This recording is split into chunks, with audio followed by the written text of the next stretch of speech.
La corona de sal y ceniza. La primera vez que Aldren vio morir a un hombre, el cielo era de un gris sucio, aplastado, como si hubiese bajado demasiado y quisiera hundirse sobre el mundo. No soplaba apenas viento. La lluvia no caía con violencia, sino con esa persistencia fina y miserable que cala antes el ánimo que la ropa. Todo en aquel campamento olía a humedad, cuero mojado, hierro enfriado demasiado deprisa y humo de leña verde. Había barro por todas partes. Barro en las botas, barro en las ruedas, barro en los faldones de las tiendas, barro mezclado con ceniza, con estiércol y con sangre. El barro era la verdadera tierra de los hombres en guerra. Aldren tenía 13 inviernos y sostenía entre ambas manos un cubo de agua que le parecía más pesado de lo que debía. Sus dedos, enrojecidos por el frío, resbalaban sobre el asa de hierro. Iba despacio, vigilando no tropezar entre estacas, cuerdas y cuerpos sentados contra los postes, cuando lo vio. Un soldado yacía apoyado medio de lado contra una empalizada improvisada, con la lanza rota asomándole por el costado. Tenía la barba empapada, la boca entreabierta y los ojos fijos en un punto del cielo que nadie más veía. No gritaba, no pedía ayuda, solo repetía una palabra, una y otra vez, con una voz gastada, infantil, deshecha por el dolor y la fiebre. Madre, madre, madre. Aldren se quedó quieto. A su alrededor el campamento seguía funcionando como si aquello no fuera extraordinario. Un caballo coceó dentro de un cercado de fortuna. Un herrero maldijo porque una tachuela no entraba donde debía. 2 hombres cargaron un haz de lanzas. Alguien tosió detrás de una lona. Más allá, en una hilera de fuegos débiles, hervía algo que olía a cebada rancia y hueso. La vida, incluso en medio de la muerte, insistía en seguir adelante con su vulgaridad. El muchacho dio un paso hacia el herido, inseguro, sin saber si ofrecer el agua o salir corriendo a buscar a alguien. Fue entonces cuando sintió la mano de su padre posarse en su hombro.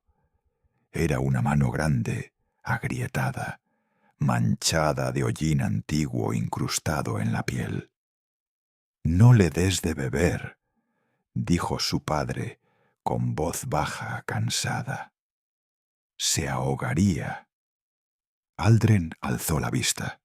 Su padre, Torman, llevaba el delantal de cuero colgando torcido, las mangas arremangadas, la barba húmeda de lluvia y sudor.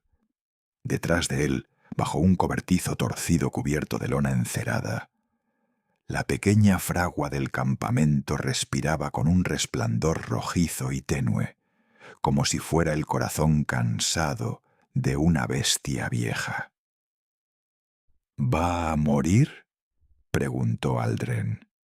Su padre miró al hombre, luego al cielo, luego a nada. «Sí», lo dijo sin crueldad, sin solemnidad, como se dice que nevará o que una rueda está rota.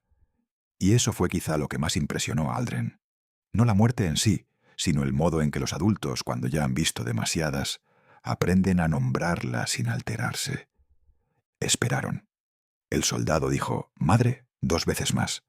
Luego ni siquiera eso. Se quedó inmóvil, con una expresión vacía y extraña, como si su rostro hubiera olvidado de pronto cómo ser el rostro de alguien. Nadie cerró sus ojos. 2 hombres llegaron al cabo de un rato, lo agarraron por los tobillos y se lo llevaron arrastrando por el barro hacia la zanja común. La punta rota de la lanza iba dejando un surco negro y rojizo tras él. «Vuelve al fuego», dijo Torman, y Aldren obedeció. Esa noche no durmió. Bajo la lona, envuelto en una manta que olía a humo y a perro viejo, escuchó durante horas el golpear obstinado de la lluvia sobre el tejido, los estertores lejanos de los heridos, el resoplido de los caballos, una oración susurrada en alguna tienda cercana y el ruido del hierro, siempre el hierro, porque incluso en mitad de la noche alguien seguía remachando una coraza, afilando una hoja o arreglando una hebilla rota. Comprendió, sin tener palabras aún para ello, que el mundo de los hombres no estaba hecho de gloria, sino de necesidad, de cuerpos que resisten, obedecen, sangran y continúan, de decisiones tomadas deprisa, porque detenerse demasiado puede costarte la vida, de silencios, sobre todo de silencios. 5 años más tarde, su padre murió en casa, no en el campo. No hubo cuernos de guerra, ni estandartes, ni una última carga bajo la lluvia. Murió en un jergón estrecho, en una habitación baja de paredes encaladas, donde olía a caldo, a cera y a medicina barata. Lo mató una fiebre de pecho que empezó como tos y acabó siendo un incendio por dentro. La madre de Aldren llevaba ya 3 años enterrada en el pequeño camposanto de piedra junto a la iglesia de Santarell, así que, cuando Tormand dejó de respirar, la casa quedó demasiado silenciosa, demasiado vacía, demasiado hecha de objetos que seguían allí, pero ya no eran de nadie. Las tenazas colgadas, la cuchara de palo mellada, el banco junto al hogar, la camisa remendada una y otra vez por manos que ya no existían. Aldren enterró a su padre en un día sin sol. Después vendió lo poco que no podía cargar. Dejó cerrada la puerta con una tranca que nadie retiraría y tomó el camino del norte con una mula prestada, una caja de herramientas, un cuchillo bueno y esa forma dura de tristeza que no permite llorar, porque obliga antes a seguir andando. Así llegó al castillo de Barn. Se alzaba sobre una peña negra, encima de un valle estrecho por el que corría el río Hald, como una cinta de acero frío entre prados, huertas y manchas de bosque. Desde lejos, el castillo parecía menos construido que brotado de la misma roca. Torres grises, murallas gruesas, un torreón central cuadrado, almenas recortadas contra el cielo y un camino serpenteante que subía hasta la puerta principal entre taludes de piedra. A sus pies se extendía el pueblo, protegido por una empalizada más modesta, con tejados oscuros, chimeneas bajas, corrales, huertos cerrados con setos y el pequeño mercado junto al puente. No era un lugar rico, pero sí fuerte. Y en aquellos tiempos, la fuerza seguía siendo la forma más práctica de riqueza. El castillo tenía un olor propio. Cada fortaleza lo tiene. Barn olía a cal mojada, grasa de cocina, caballo, madera encerada, hierro, estiércol, pan oscuro y humo viejo. En invierno se añadía el olor de la lana húmeda y las botas secándose cerca del fuego. En verano, el de la piedra calentada por el sol, los barriles de cerveza agria y la sangre fresca del matadero. Aldren tardó semanas en dejar de notarlo. Luego se convirtió en el aire normal de su vida. Entró como ayudante de fragua, un muchacho flaco, de hombros ya sólidos, con manos acostumbradas al trabajo y poca costumbre de hablar más de lo necesario. No era noble, no sabía montar especialmente bien, no manejaba aún una espada mejor que cualquier campesino avispado, y no tenía otro patrimonio que su disciplina y sus ojos atentos. Pero eso bastaba para empezar. Durante 4 años trabajó en los talleres bajos, junto a la muralla oriental, donde las fraguas respiraban mañana y tarde como animales hambrientos. Allí reparó hebillas, herraduras, grilletes, puntas de flecha, broches de escudo, cadenas de pozo, bisagras, remaches de coraza, y de vez en cuando alguna espada que había conocido mejores manos o peores batallas. Aprendió a distinguir los metales por su canto al ser golpeados, a saber cuándo una hoja se había partido por fatiga del material y cuándo por pura estupidez del brazo que la blandía, a remendar deprisa cuando había prisa y bien cuando el tiempo lo permitía. Aprendió también algo más valioso: a escuchar. En los talleres, en las cocinas, en los establos y en los corredores de servicio, se oye la verdad de los castillos mucho antes de que llegue a la sala grande. Los hombres hablan cuando creen que nadie importante presta atención, y el muchacho de la fragua no parecía importante. Por eso oyó cuentas de trigo amañadas, rumores de pleitos con los granjeros del este, el nombre de mercaderes fiables y el de otros que mezclaban arena con la sal, la opinión que cada cual tenía del señor de Barn, y los comentarios, unas veces admirados y otras resentidos, sobre Sir Garran de Ulster, capitán de armas del castillo. Aldren lo vio por primera vez una mañana de noviembre, envuelto en niebla. Garran cruzó el patio de armas con la capa oscura, sacudida por el viento, las botas llenas de barro seco y 2 sargentos detrás.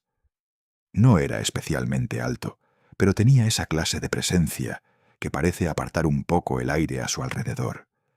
La nariz rota de antiguo le daba al rostro un perfil duro.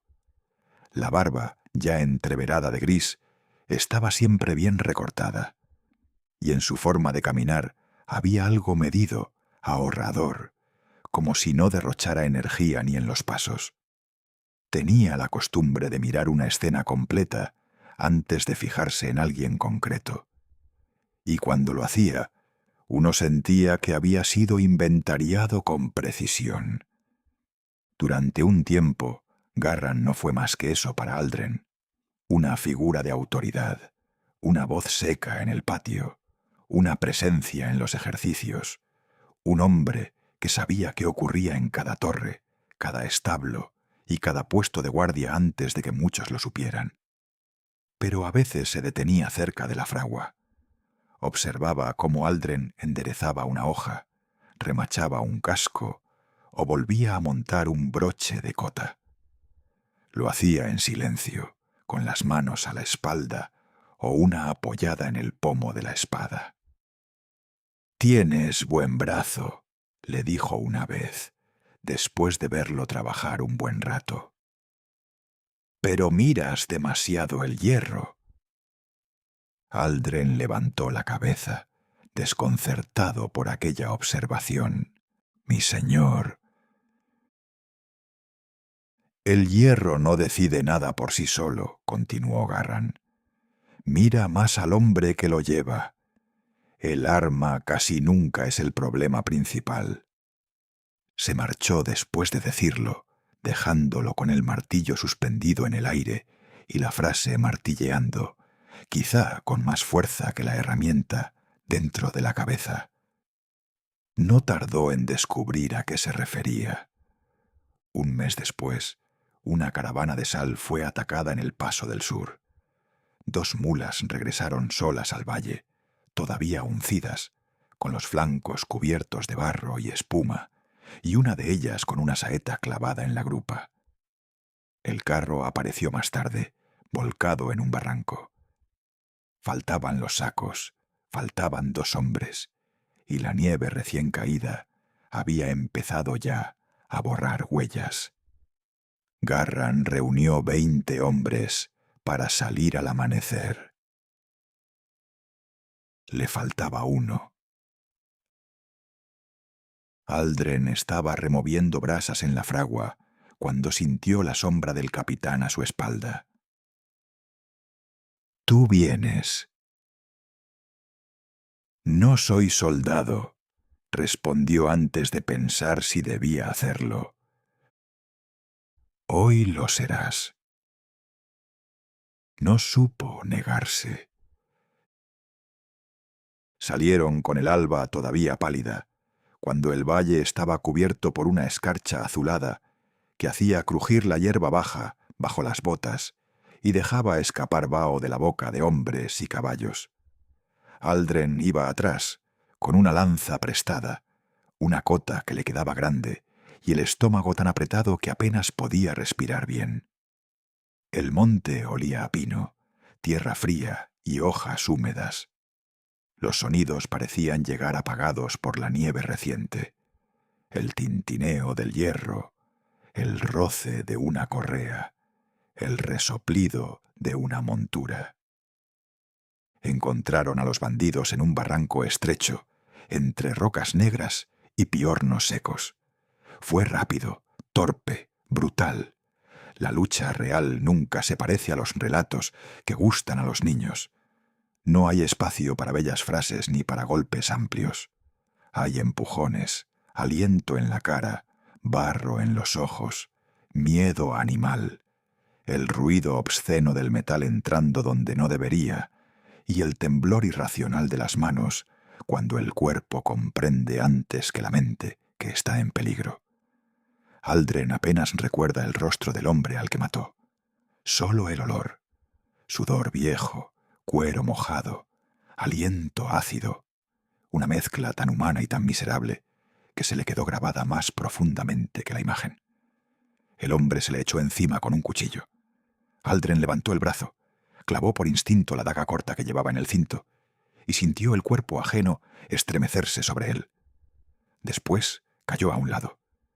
No sintió orgullo, ni alivio, solo una oleada fría, después una náusea profunda. Vomitó detrás de unas matas mientras oía todavía los últimos gritos del barranco. Garran lo encontró de rodillas, escupiendo bilis. «Bienvenido», dijo. Aldren se limpió la boca con el dorso de la mano. «No quiero volver a hacerlo». El capitán miró los cadáveres, los hombres recogiendo sacos, la sangre que bajaba en hilos oscuros entre la nieve sucia. «Eso está bien», dijo al cabo. «El día que quieras hacerlo, empieza a temer por ti».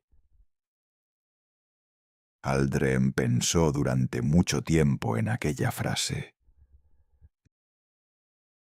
No regresó del todo a la fragua. Empezó a entrenar con la guarnición, primero de forma ocasional, luego regular. Descubrió que no tenía el genio feroz de otros, ni su fuerza bruta, pero sí algo quizá más útil. Observaba.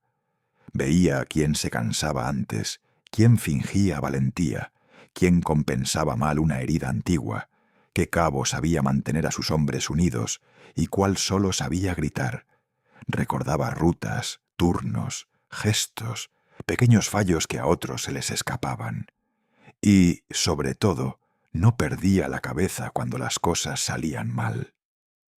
Aquello llamó la atención de Garran. Pasaron 6 años. Aldren se hizo soldado, luego cabo, luego sargento. No ascendió deprisa por hazañas brillantes, sino porque cumplía, porque entendía lo que se le ordenaba incluso cuando la mitad del patio seguía procesándolo, y porque, llegado el momento, sabía cuándo era mejor callar y cuándo convenía decir una verdad incómoda. Era todavía joven, pero ya no un muchacho. Había ensanchado los hombros, endurecido los brazos y aprendido esa forma sobria de mirar que poseen los hombres que han visto suficiente como para dejar de impresionarse con facilidad, pero no tanto como para dejar de sentir. Cuando el viejo señor de Barn murió sin hijo varón, el castillo cambió de alma. La herencia pasó a su hija, Lady Elira, y con ella al marido de ésta, el conde Oren de Valcar, noble de casa antigua, fortuna amplia y ambición muy bien vestida. Llegó al castillo con una pequeña comitiva de hombres pulcros, secretarios de manos finas, cofres con sellos intactos, y ese perfume tenue de especias y telas caras que deja claro, sin necesidad de palabras, que su mundo habitual está muy por encima de la piedra desnuda y la grasa de caballo. Oren sonreía con educación perfecta. Tenía el rostro bien afeitado, el cabello oscuro peinado hacia atrás, voz templada y un modo de escuchar que al principio parecía cortesía y con el tiempo revelaba cálculo. Mantuvo a Garran como capitán de armas, confirmó a la mayoría del personal, revisó cuentas, peajes, reservas de grano y rentas. Durante unos meses todo siguió casi igual, salvo por un orden más estricto y un número creciente de escribanos entrando y saliendo de salas donde antes bastaba con la palabra de un administrador viejo. Luego empezaron las pequeñas cosas. No llegan nunca de golpe. El descontento serio siempre se anuncia primero en detalles que por separado parecen soportables.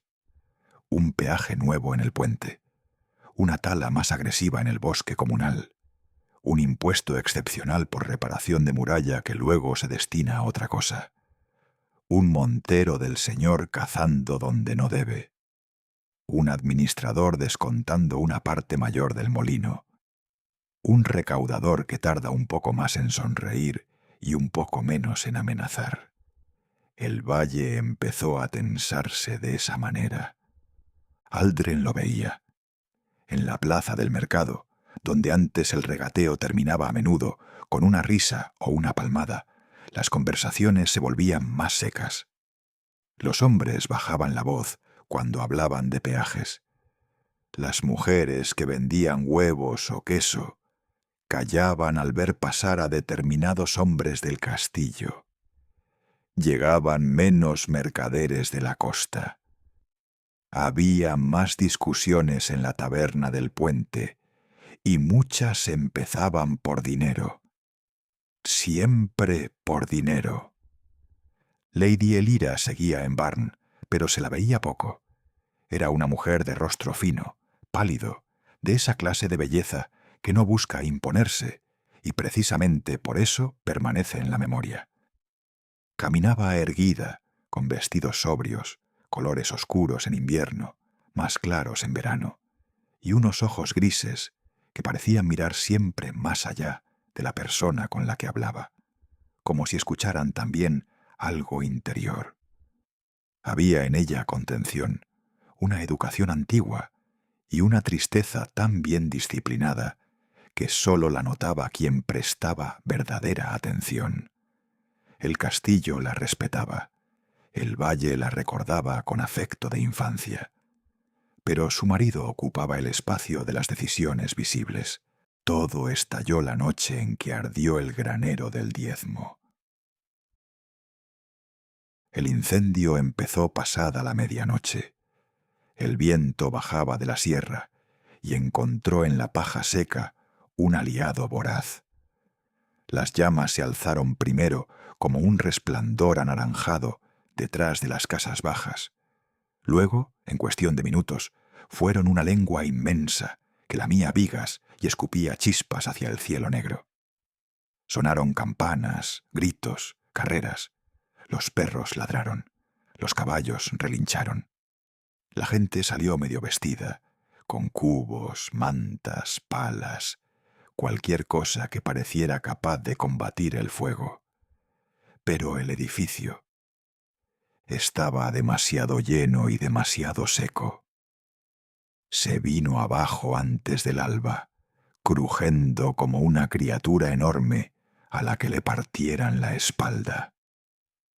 A la mañana siguiente, el aire seguía oliendo a grano quemado, humo húmedo y derrota.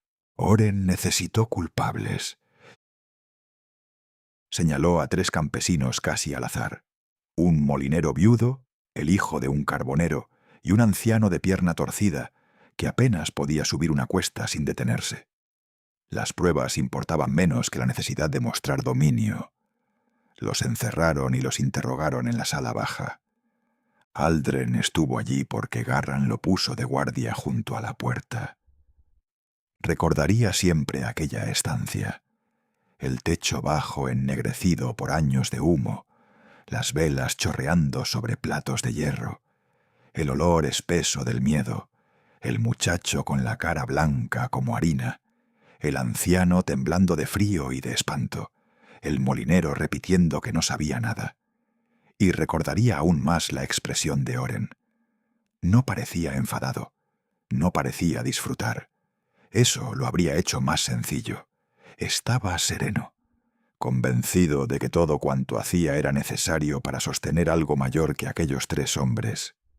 Un secretario del conde, un individuo largo, huesudo, con dedos de escriba y ojos de pez, fue doblando hacia atrás los dedos del muchacho, uno a uno, mientras le formulaba preguntas con voz casi amable. Garran permaneció inmóvil. Aldren también. Ninguno intervenía. Ninguno tenía todavía el valor, o la posición, o la desesperación suficientes para romper el mundo que conocían con un gesto. Al día siguiente el muchacho confesó. Confesó cualquier cosa. El molinero fue ahorcado con él al mediodía. El anciano murió en la celda antes de llegar al cadalso. El valle entero guardó silencio durante 2 jornadas. Un silencio no pacífico, sino denso, tóxico, como el aire antes de una tormenta eléctrica.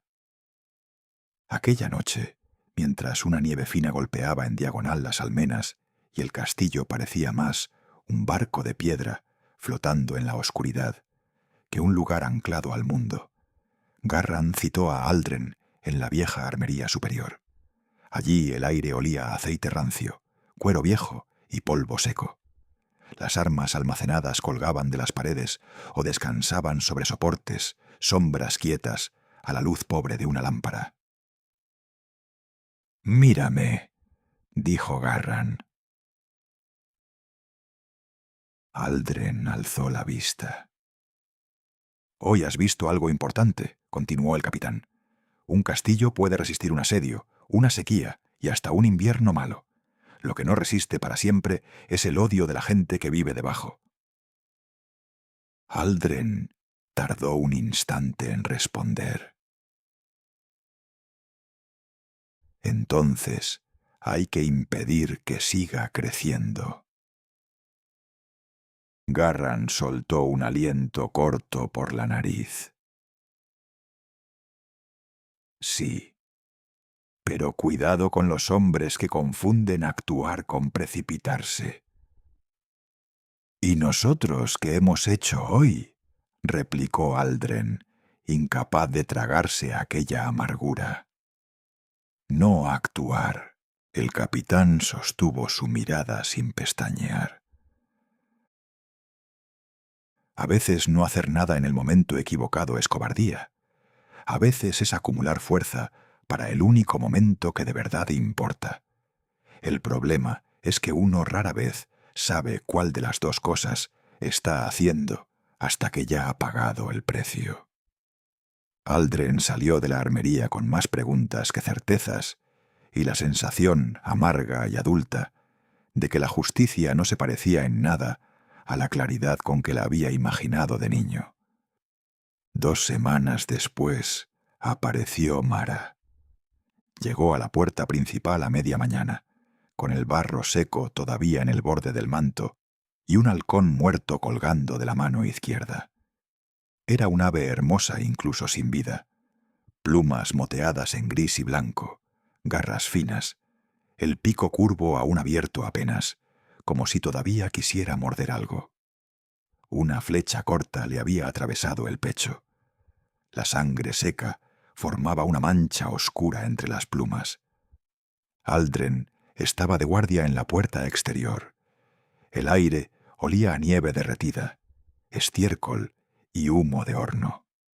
2 lanceros ociosos jugaban a los dados sobre un barril. Un mozo arrastraba un saco de harina hacia las cocinas. La mujer alzó el ave sin dramatismo. «Quiero audiencia». Tenía la voz firme, sin tono suplicante. Era de estatura media, ni particularmente alta ni baja, y llevaba el cabello oscuro recogido con una tira de cuero. No iba vestida como una noble, pero tampoco como una aldeana cualquiera. Había calidad en el tejido del manto, sobriedad en el cinturón, limpieza en las botas, y en su manera de sostenerse una costumbre antigua de no encorvarse ni pedir perdón por ocupar espacio. «¿Nombre?», preguntó Aldren. «Mara de Tervin». «¿Asunto?». Ella levantó el halcón. «Uno de los monteros del conde ha cazado en bosque comunal y ha matado mi ave. Quiero compensación, y quiero el nombre del hombre que disparó». Uno de los lanceros soltó una risa. «Vienes lejos para un pájaro». Mara ni lo miró. «No vengo por el pájaro». Aldren notó algo en la forma en que dijo aquello. La clase de frase que no es sólo frase, sino declaración de intenciones. «Entonces, ¿por qué vienes?». Ella lo miró de lleno por primera vez. Tenía los ojos oscuros, pero no suaves. Eran ojos de persona acostumbrada a pensar antes de hablar y a medir si el otro merece el esfuerzo de una explicación. Porque si un señor permite a sus hombres robar donde no deben y matar lo que no es suyo, pronto harán lo mismo con cosas peores. Hoy es un halcón, mañana será una cosecha, una hija o una puerta.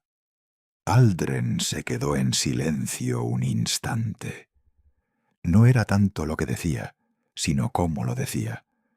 No había rabia vacía, ni teatralidad, ni temblor. Solo convicción.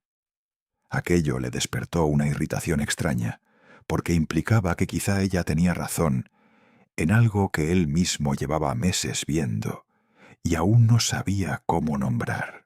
«No obtendrás audiencia por esto», dijo al fin. «No he pedido tu opinión sobre las probabilidades». Los lanceros se echaron a reír más fuerte. Aldren no. No le concedió audiencia, desde luego, pero tampoco la echó. La condujo a la casa de guardia, ordenó vino caliente y envió a un mozo a averiguar qué montero había salido hacia los linderos del este. Resultó ser Dair, bastardo de un administrador de Oren, insolente, aficionado a la bebida y protegido por parientes suficientemente bien situados como para convertir cada abuso suyo en una molestia molesta, pero soportable. O eso se decía siempre hasta que dejaba de serlo. Aldren fue a buscarlo al patio de perros.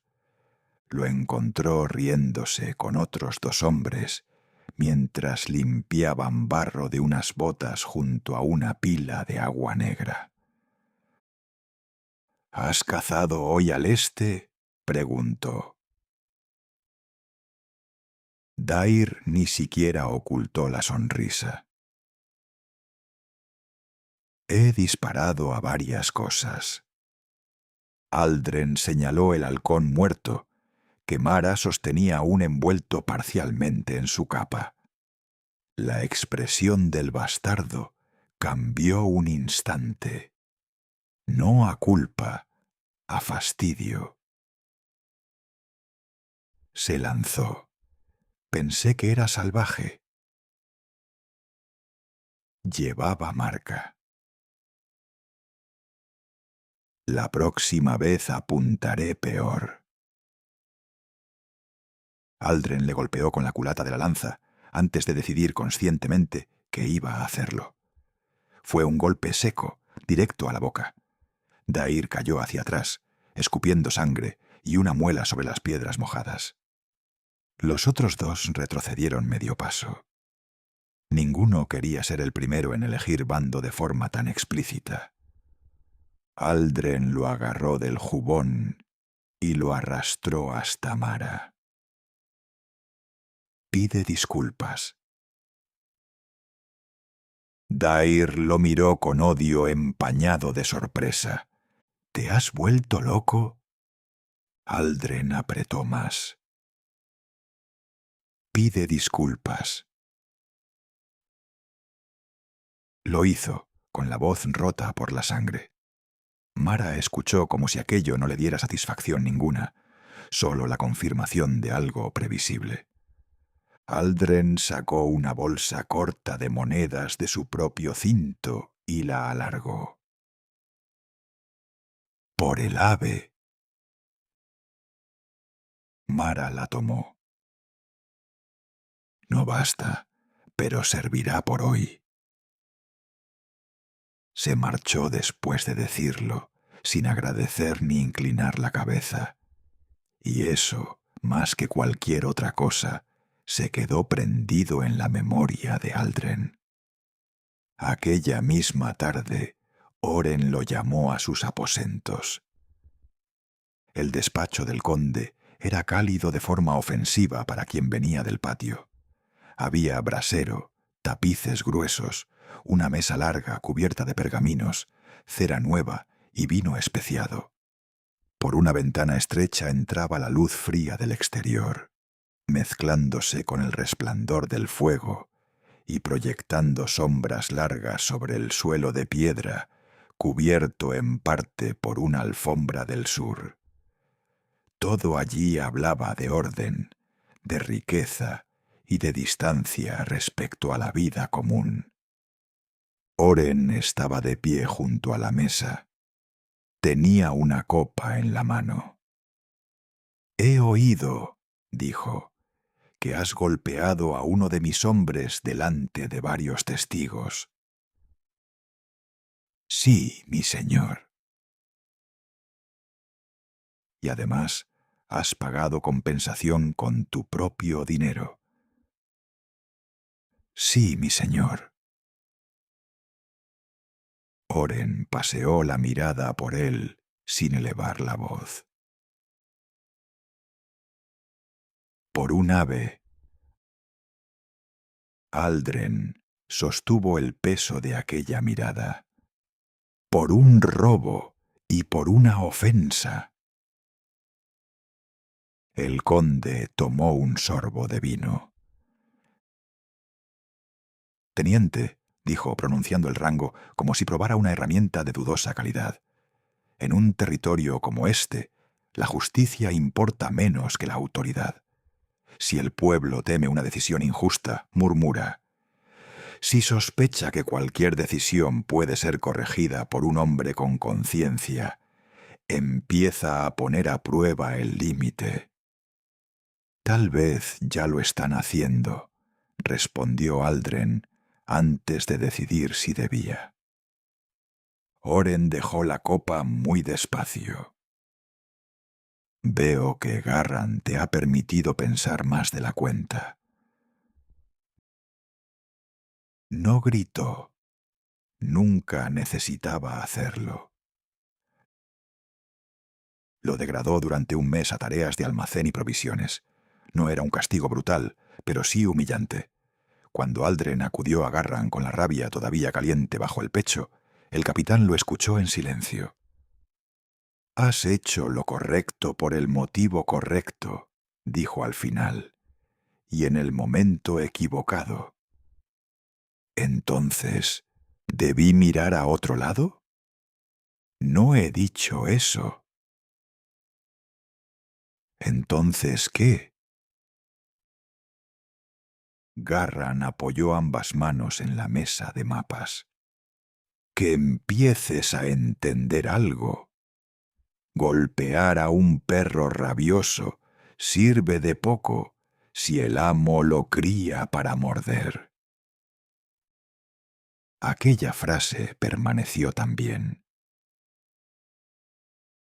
Vio a Mara 2 veces más aquel invierno.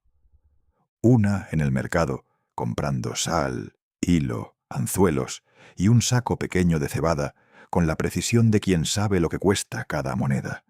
La otra, dejando ungüentos y cortezas secas en la enfermería para un niño del servicio que se había quemado la mano en las cocinas. Nadie sabía bien de dónde había salido aquella mujer. Poco a poco, sin embargo, Aldren fue reuniendo piezas. Vivía en una antigua casa de guardabosques junto al lago Tervin. Había llegado 2 años antes con un caballo viejo y 2 arcones. Sabía leer, preparar remedios y tratar aves de cetrería. Algunas mujeres del valle la buscaban en secreto para males que no querían explicar a un cura ni a un marido. Tenía una recomendación sellada por la abadesa de Ret. Era, en resumen, el tipo de persona que en un valle pequeño despierta curiosidad, respeto y recelo en partes desiguales. A principios de febrero encontraron a Elda. Era la hija del molinero ahorcado tras el incendio del granero. Tenía 14 años. La hallaron al borde del bosque, con el vestido rasgado, las rodillas manchadas de barro y la mirada perdida, como si todavía no hubiera regresado del lugar donde había estado. Mara estaba con ella cuando la llevaron a la casa de una tía, también el cura, también 2 vecinas. Nadie alzaba la voz, no hacía falta. El nombre de Dair flotó por la estancia con la consistencia espesa del humo. Aldren lo buscó esa misma noche. Lo encontró dormido en una cuadra, borracho, entre el heno y el hedor tibio del establo. Lo despertó de un tirón y lo llevó a rastras hasta un patio cubierto. La luz de una lámpara colgada de un gancho recortaba sombras angulosas sobre la piedra mojada. Dair negó, mintió, se rió, volvió a negar. Dijo que la muchacha había ido por su pie. Dijo que él apenas recordaba. Dijo que nadie le haría nada. Aldren ya tenía el cuchillo a medio sacar cuando Garran apareció. «Suéltalo». «No». «Aldren». «No». La tensión en aquel instante tenía algo casi visible, como una cuerda a punto de partirse. Garran se acercó muy despacio. «Si lo matas ahora», dijo, «Oren lo convertirá en víctima de tu desorden y a ella en nada. Piensa. Mientras yo pienso, él respira». «Sí». «¿Y ella?» Garran apretó la mandíbula. «Ella tendrá que seguir respirando también. Consigue para ella algo mejor que un cadáver conveniente». Aldren soltó a Dair de un empujón que lo hizo caer sobre la paja húmeda. Lo que siguió fue una tarea sucia y paciente: reunir testimonios, hablar con criadas, con mozos, con un curtidor que había visto a Dair merodear el molino semanas antes, con una mujer casada que se había callado una agresión anterior por miedo al desprecio más que al dolor, con una anciana que recordaba demasiadas cosas y ya no le importaba demasiado ofender a nadie. Mara ayudó. Lo hizo con una eficacia serena que impresionaba. No hablaba mucho, pero ordenaba nombres, fechas y hechos, como quien teje una red de la que luego será difícil escapar. Una noche trabajaron hasta tarde en la cocina de la casa del lago. Era una estancia pequeña, de techo con vigas bajas ennegrecidas por humo antiguo, una mesa robusta de madera, estantes con cuencos, tarros de vidrio oscuro, ristras de ajo, hierbas secándose y un hogar de piedra donde ardía un fuego que olía a roble y resina.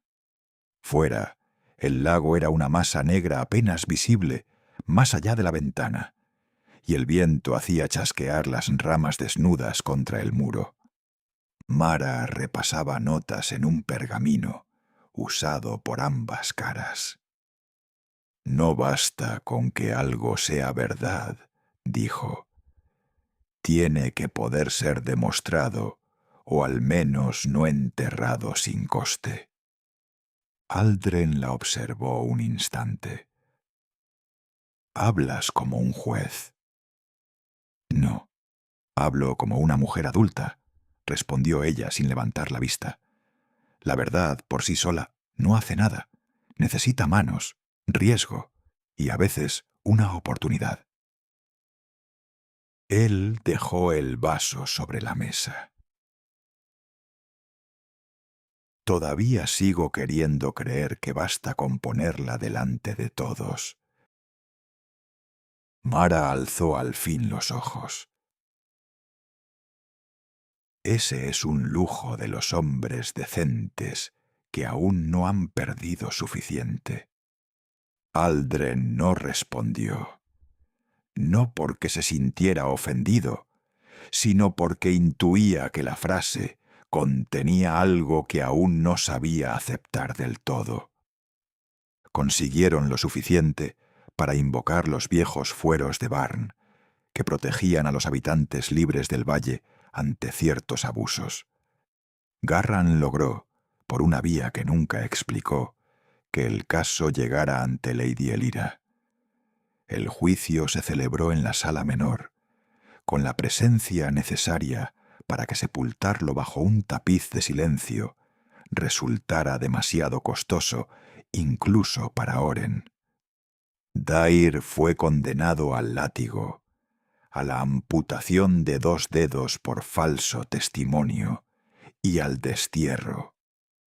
No fue justicia completa, pero fue algo.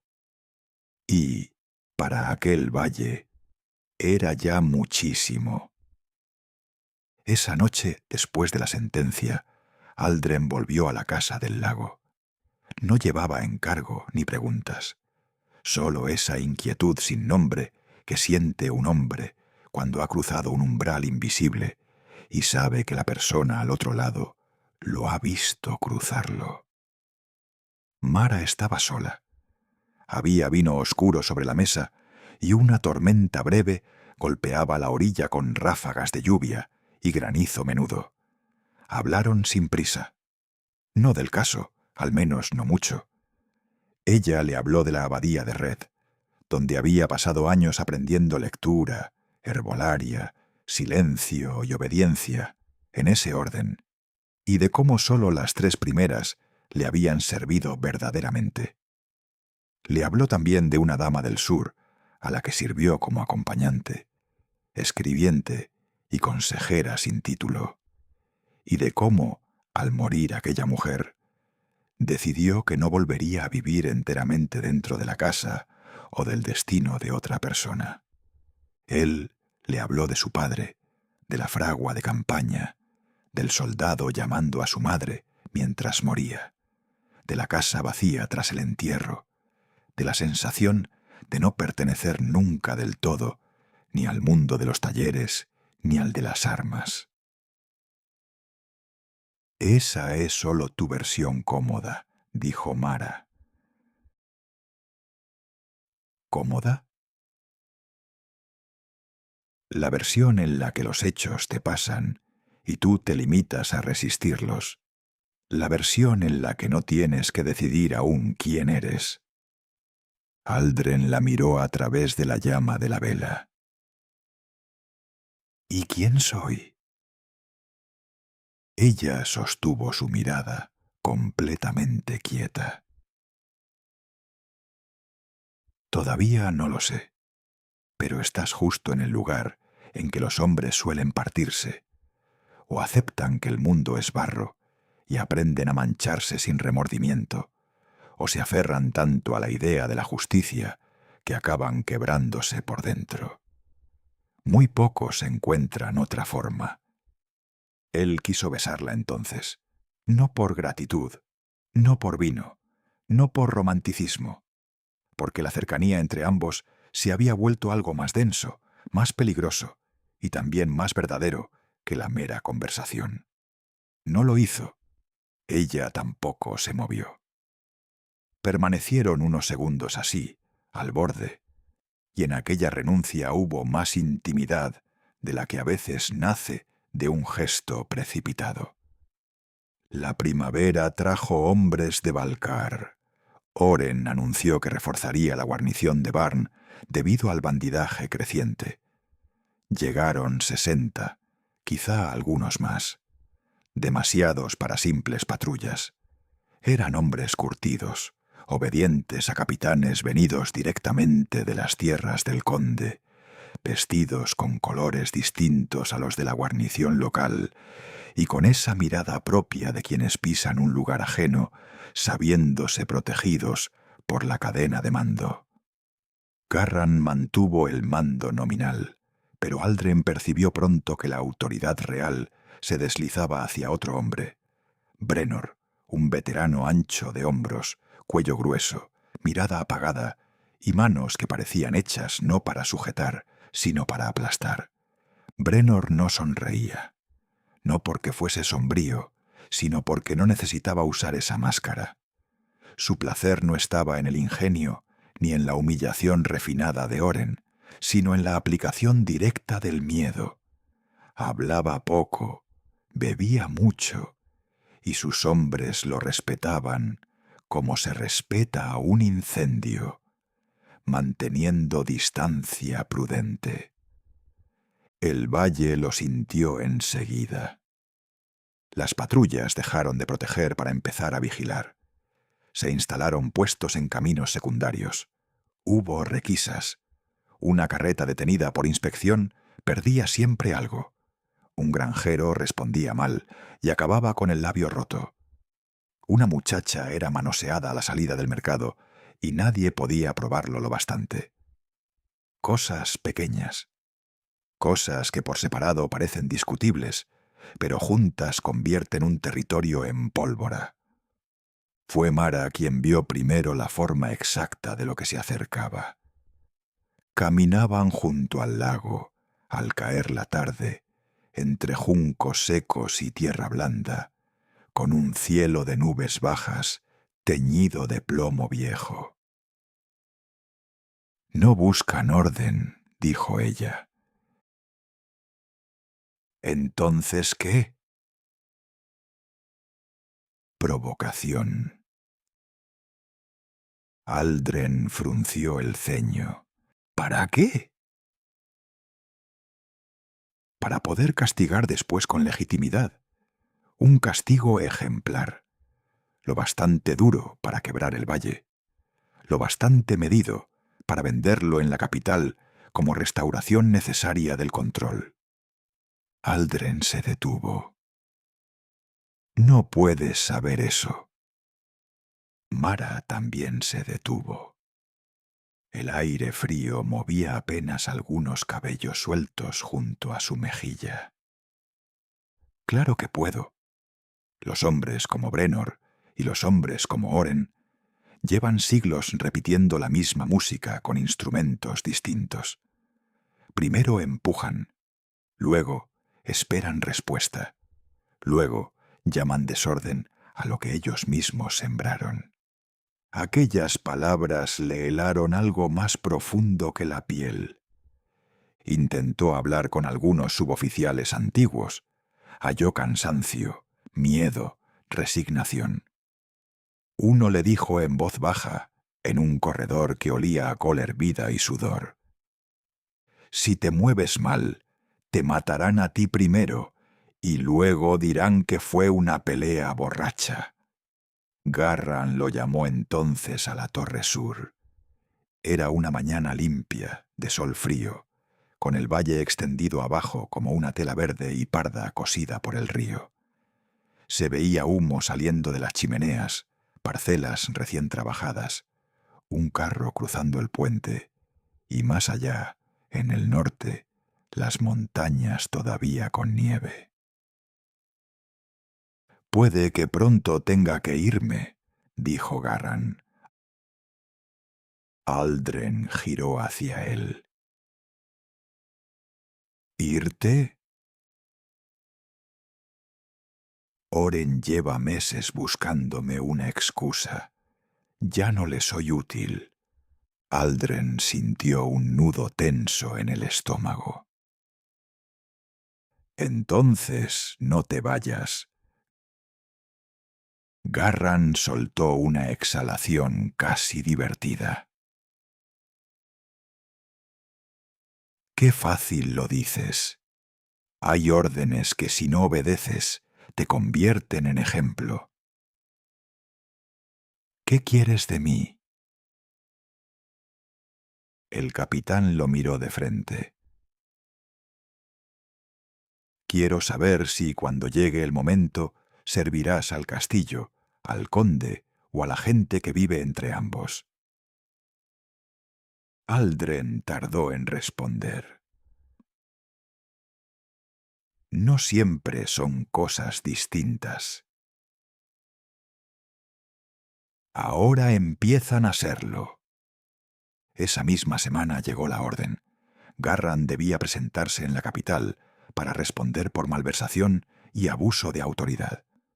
Una mentira torpe, casi insultante. Se marchó sin montar escándalo, con un criado viejo y la cabeza alta. Antes de irse entregó a Aldren las llaves del arsenal menor y un sobre sellado. «Ábrelo solo si arde algo más que un granero».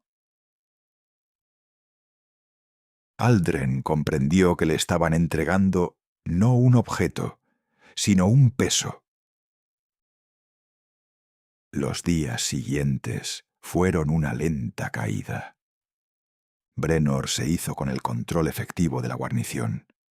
Dobló patrullas, permitió abusos pequeños, dejó que sus hombres bebieran más de la cuenta y cobraran en miedo. Era una forma de sembrar. Mara lo olía venir como se huele la tormenta antes de verla. El día del desastre amaneció claro. Era jornada de mercado. Desde primera hora fueron entrando al pueblo carros con cebollas, pieles, queso, lino, manzanas tardías, sacos de avena, gallinas atadas por las patas y haces de leña. Había un rumor vivo en la plaza, voces, balidos, ruedas sobre piedra, risas escasas, el pregón del panadero, el tintineo del herrero remendando una cadena rota. Parecía, precisamente por eso, una mañana normal. Y a veces las peores jornadas empiezan con esa clase de engaño. Poco antes del mediodía, 2 soldados de Balcar intentaron requisar un carro de curtidos sin pago. El curtidor protestó. Su hijo, un muchacho demasiado orgulloso y demasiado joven, empujó a uno de los soldados. El hombre respondió con el plano de la espada. Alguien lanzó una piedra. Un caballo se encabritó. Una mujer gritó. Sonó un golpe seco, después otro. Brenor esperaba. En menos de un cuarto de hora, la plaza estaba rodeada. Sus hombres cerraron salidas, golpearon, derribaron, mataron a 3 campesinos y detuvieron a una docena. Oren apareció cuando todo era ya lo bastante grave como para exigir respuesta, y lo bastante controlado como para que esa respuesta pudiera parecer legítima. Declaró un conato de levantamiento sedicioso, ordenó el cierre de las puertas del valle y anunció ejecuciones al amanecer. Cuando Aldren vio los cuerpos en la plaza, supo que Mara había tenido razón desde el principio. No pensó mucho más. Actuó. Fue a la torre, donde guardaban a los detenidos. Convenció a 2 hombres de la guarnición vieja, ambos más leales al valle, que al salario del mes. Vio dentro a la viuda de un cantero, al curtidor, a 2 adolescentes, a un pastor, a un vendedor de cebollas. Gente que había tenido la mala suerte de estar en el lugar correcto para servir de ejemplo. «Os sacaremos», dijo. La viuda lo miró como se mira a un hombre que está prometiendo algo demasiado grande. «¿Quién es?». Aldren no respondió. Cabalgó hasta el lago. Encontró a Mara junto a la casa, lavando hierbas en un cubo de agua oscura. Ella lo vio llegar y supo antes de oírlo. «Mañana los matan», dijo él. «Entonces, esta noche no dormirás», le explicó todo. Mara escuchó sin interrumpir. Cuando terminó, dejó las hierbas sobre la mesa exterior. «Ya no hay forma limpia de salir de esto». «Lo sé. Si lo sacas, serás traidor». «Lo sé». Ella dio un paso hacia él. El lago detrás estaba inmóvil, oscuro, liso como una hoja de metal. «No me pidas esto como si fuera aventura». Aldren la miró con la seriedad total de quien ha dejado atrás cualquier ilusión juvenil. «No te lo pido como aventura». Hubo un silencio breve. Luego ella dijo: «Bien». No necesitaron más. Trabajaron toda la tarde y toda la noche. Contactaron con los nombres del sobre de Garran, un carretero, un monje de Red, la viuda de la taberna del puente. Tejieron un plan sencillo porque los complejos mueren antes. Cambiar guardias, apagar antorchas, abrir una poterna, sacar a los presos hacia las huertas, ocultarlos bajo sacos en un carro de estiércol y usar el descontento del pueblo, ya al límite, como cobertura. Nada salió exactamente como debía. La primera parte sí, la segunda también. La tercera se rompió cuando un guardia nuevo vio una celda abierta y gritó. Después todo fue velocidad, eco y fuego. Campanas, pasos en piedra, el reflejo rojo de las antorchas bailando en muros húmedos, un preso golpeando con las manos encadenadas a un soldado, un arco disparando desde una galería, un caballo pateando una puerta, humo, paja ardiendo, el olor terrible del miedo colectivo, que es distinto al miedo individual, más agudo, más sucio, más contagioso. Brenor apareció en el patio de armas con 12 hombres. Aldren lo vio avanzar entre chispas y confusión, ancho como una puerta, espada larga en mano. Combatieron cerca de la cuadra este, sobre piedra resbaladiza por agua, barro y sangre. Brenor era más fuerte, Aldren más rápido y más desesperado. Recibió un corte en el brazo, luego otro en el muslo. Sintió el ardor, el tirón, la humedad caliente corriendo dentro de la bota. Se movió por puro instinto y por esa parte del cuerpo que recuerda entrenamientos, incluso cuando la mente solo oye ruido. Cuando al fin encontró el hueco bajo la axila de Brenor y le metió la hoja, notó el peso del otro irse abajo con una especie de incredulidad brutal. Brenor cayó de rodillas. Aldren respiraba a golpes. Al otro lado del patio vio a Oren gritando órdenes, protegido por 3 hombres. Y vio algo más.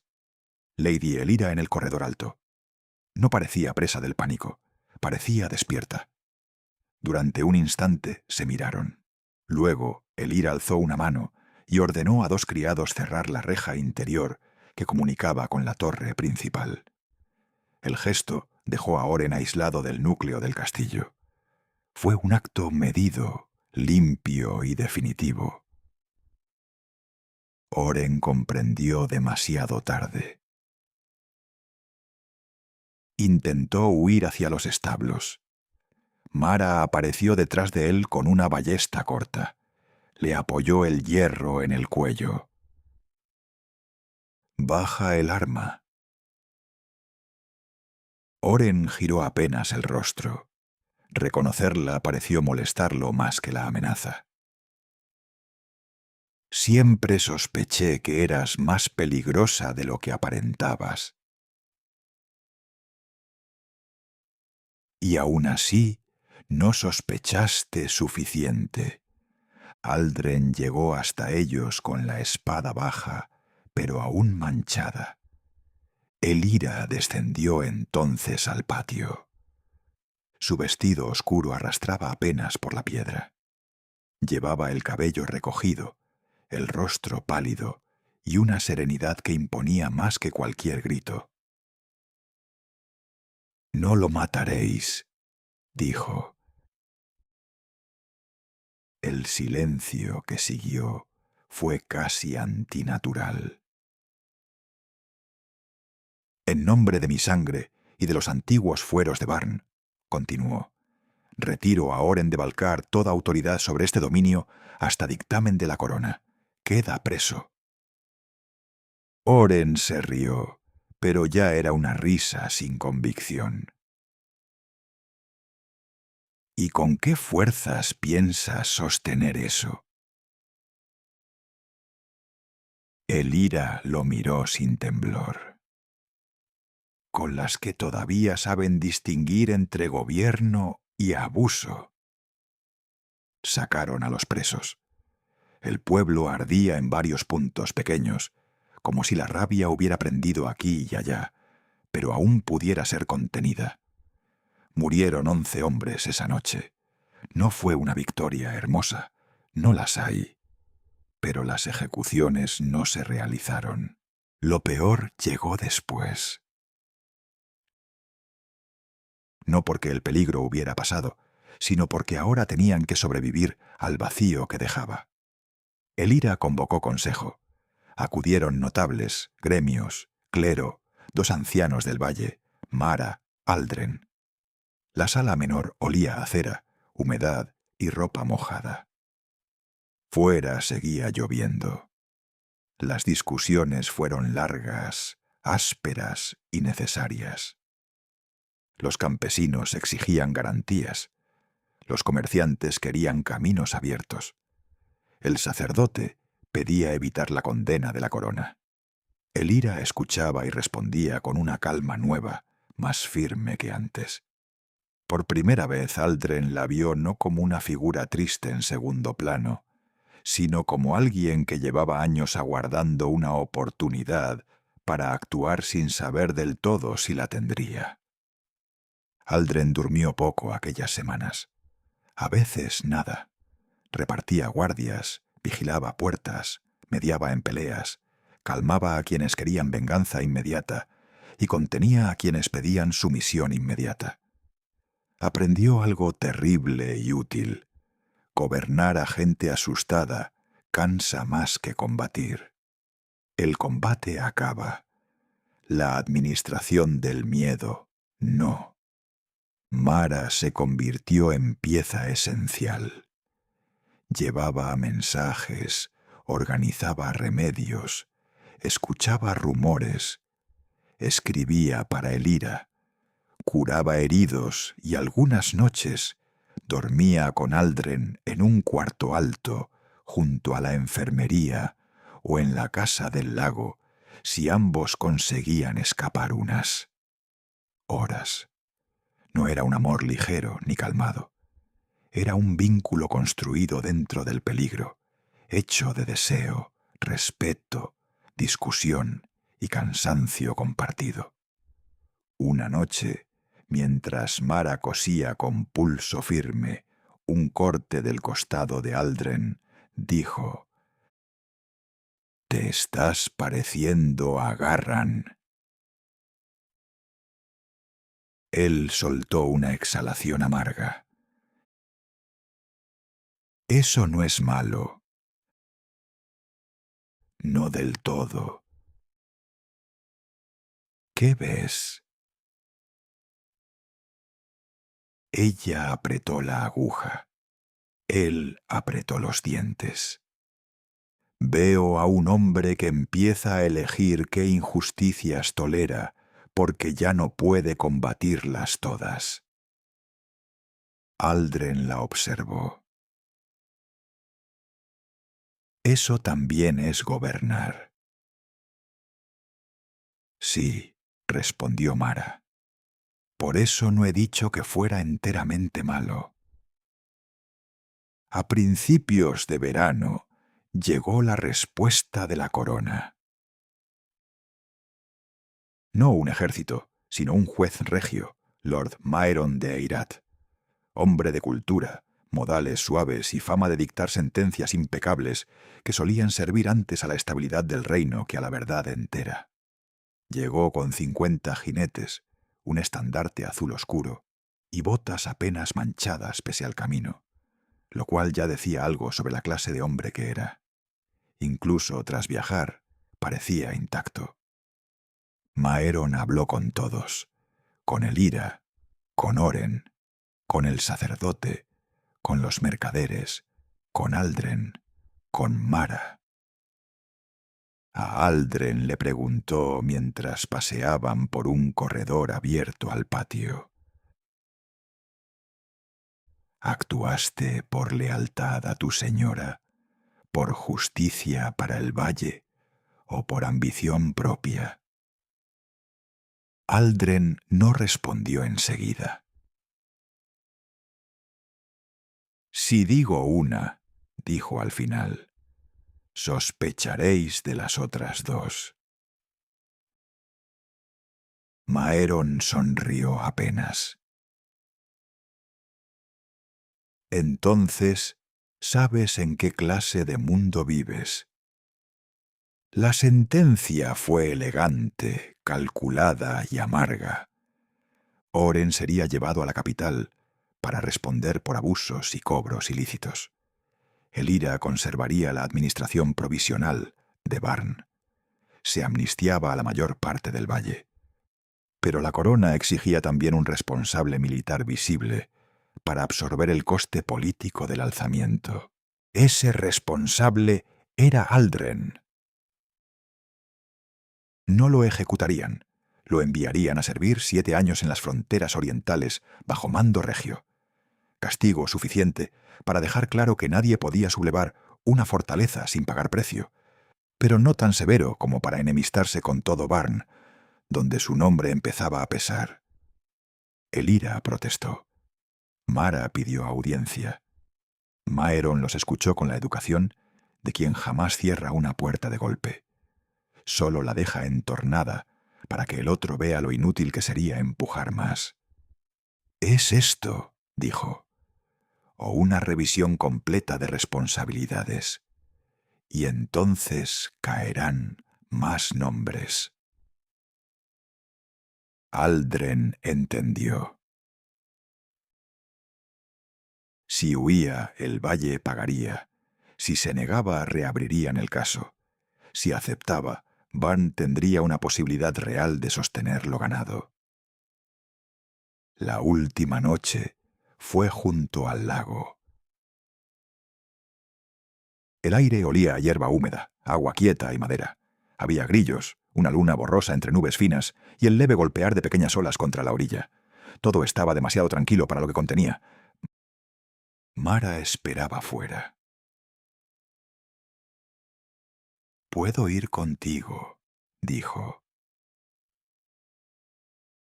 Aldren negó. «Aquí eres más necesaria». Ella soltó una risa pequeña, sin alegría. «Qué frase tan correcta. Casi da ganas de abofetearte». «Es verdad». También puede ser verdad que no quieras verme lejos de aquí, viendo en qué te conviertes. Él la miró con honestidad desnuda. Puede. Mara se acercó un paso más. ¿Podrías pedirme que te esperara? No. Ya lo sé. Lo besó entonces con la gravedad de quien firma algo que no sabe si el tiempo respetará. No hubo promesas grandiosas. Hablaron de cosas concretas, contactos seguros, cartas, Elira, Garran, miedo, invierno. Se amaron esa noche no como jóvenes que creen estar empezando una leyenda, sino como adultos que saben que el mundo acostumbra a romper lo valioso, y aún así deciden tocarlo y defenderlo mientras exista. Aldren partió 2 días después. Los años de frontera lo hicieron más duro, pero no más simple. Sirvió en castillos de piedra roja, bajo cielos inmensos de polvo y hielo. Vio batallas pequeñas, más comunes y más tristes que las grandes. Negoció treguas, escoltó caravanas, enterró hombres y dio órdenes que lo acompañaron luego durante noches enteras. Aprendió a leer mejor. Aprendió a callar menos con ciertos superiores y más con otros. Aprendió la diferencia entre obedecer por disciplina y obedecer por costumbre. Y cada invierno, cuando podía, enviaba cartas a Barn o a Red.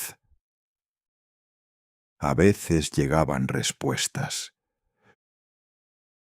Supo así que Garran había muerto en prisión, que Oren seguía vivo, disminuido por una apoplejía, que Elira había gobernado con firmeza prudente, que el valle no se había hecho rico, pero sí menos miserable, que Mara seguía allí, aunque a veces se movía entre el lago, la abadía y el pueblo, ayudando a levantar una pequeña casa de cura para mujeres sin recursos. Pasaron 7 años. Regresó en otoño. El valle de Barn parecía el mismo y no lo era. Había más huertos en ciertas laderas.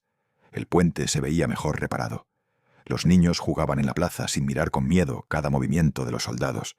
Había discusiones, sí, y barro, y pobreza en algunos rincones, pero también esa respiración de los lugares donde el terror ya no dirige cada gesto. Elira lo recibió con una serenidad aún más asentada. «Capitán Aldren», dijo, «o quizá solo Aldren». «Solo Aldren». Ella sonrió. «Ve al lago. Lleva años fingiendo que no te espera». Aldren fue. Encontró la casa ampliada con un cobertizo. Había humo en la chimenea y un pequeño huerto cercado. Mara estaba fuera, partiendo leña. Se había hecho mayor, no menos hermosa, más verdadera. Levantó la vista, lo vio, dejó el hacha. «Has tardado». Aldren bajó del caballo. «He vuelto». «Eso veo». Se acercó despacio. 7 años cabían entre ambos, pero no eran un muro, eran una estancia que había que volver a cruzar. «¿Puedo abrazarte?», preguntó él. Mara lo observó con una leve curva en la boca. «Ahora haces mejores preguntas». Lo dejó acercarse. El abrazo no tuvo la urgencia de la juventud. Tuvo algo más sólido y más extraño. Reconocimiento, pérdida, alivio, el peso real del tiempo, y aún así la persistencia de algo que no se había apagado. Cenaron juntos, hablaron largamente. Ella le contó que no se había convertido en la viuda simbólica de nadie, ni en la recompensa de ningún regreso. Había vivido, había trabajado, había dudado, había seguido siendo libre, aunque a veces descubría que la libertad absoluta también puede parecerse demasiado al frío. Él le habló de la frontera, sin adornos, y del cansancio de sobrevivir sin vivir del todo. «¿Y ahora qué quieres?», preguntó Mara. Aldren miró el fuego. No volver a obedecer a hombres que llaman orden a la humillación. No pasar otros 7 años esperando. Y quizá construir algo pequeño que no dependa cada día de la crueldad de otro. Mara sostuvo su mirada. Eso suena a paz. No me queda bien. A nadie le queda bien. Solo nos cansamos lo suficiente para admitir que la preferimos. No convirtieron aquello en juramento grandioso. Simplemente empezaron a elegir. Aldren aceptó, tiempo después, el mando de la guarnición de Barn con condiciones. Elira aceptó casi todas. Mara siguió en la casa del lago, pero cada vez más vidas se mezclaron. Mantas en ambos lugares, papeles sobre la misma mesa, silencios compartidos, discusiones serias sobre castigos, leyes, perdón, necesidad y miedo. Discutían mucho. Eso era una forma de respeto. Una tarde de verano, Mara encontró en un arcón la vieja caperuza del halcón. «¿Recuerdas esto?», preguntó. Aldren rió, una risa rara en él, limpia y breve. «Claro, casi me cuesta la carrera. Y a mí un halcón excelente. Pensé que ibas a incendiar el patio». Mara se sentó frente a él. «Lo habría hecho». Se miraron con una complicidad curtida, nada ingenua. Fuera, el valle respiraba una tarde dorada de finales de agosto. Olor a heno cortado, zumbido de insectos, humo suave de alguna cocina, voces lejanas de niños. Aldren salió esa noche un momento al exterior. Se quedó junto al lago, inmóvil, viendo cómo la superficie oscura recogía la luz tardía del cielo. Pensó en el soldado moribundo, llamando a su madre, en su padre, en Garran, en los hombres caídos, en Oren descubriendo que el poder también acaba, en Elira reclamando autoridad, en Mara sosteniendo vida, donde otros solo sabían administrarla o destruirla. Comprendió entonces algo que quizá llevaba años sabiendo sin formularlo. Los hombres no se salvan del todo, ni los reinos, ni las casas. Lo único que a veces se salva son fragmentos. Un valle que aprende a respirar sin temblar. Una ley que por una vez protege a quien debía. Una mujer que ya no vive sola si no quiere. Un hombre que aprende tarde, pero aprende. Una mesa con 2 copas y ninguna mentira imprescindible entre quienes la comparten. Volvió al interior. Mara estaba junto al fuego, leyendo a la luz de una lámpara. Alzó la vista cuando él entró. «¿En qué piensas?». Aldren cerró la puerta. Fuera, la noche seguía creciendo sobre el agua. Dentro, el hogar soltó un chasquido suave y el olor de la leña cálida llenó la estancia. «En que la vida adulta quizá no consiste en encontrar pureza», dijo, «ni justicia completa, ni finales perfectos. Quizá consiste solo en elegir, una y otra vez, qué parte de uno mismo no está dispuesto a entregar del todo a la oscuridad». Mara dejó la carta. «Eso es casi sabio». No te acostumbres. Ella sonrió, esa sonrisa escasa que nunca regalaba sin motivo. Ven aquí. Aldren obedeció. Y mientras afuera el valle dormía bajo un cielo limpio, ajeno ya a muchas de las heridas que lo habían hecho lo que era, dentro de aquella casa de madera, piedra, fuego y memoria, dos personas que habían tardado media vida en encontrarse de verdad, comprendieron, sin necesidad de más juramentos, que algunas coronas pesan menos cuando uno renuncia a llevarlas y que algunas victorias, las mejores, no se parecen al oro ni al mármol, sino a la persistencia silenciosa de quienes siguen construyendo algo decente con las manos llenas de sal, de cicatrices y de ceniza.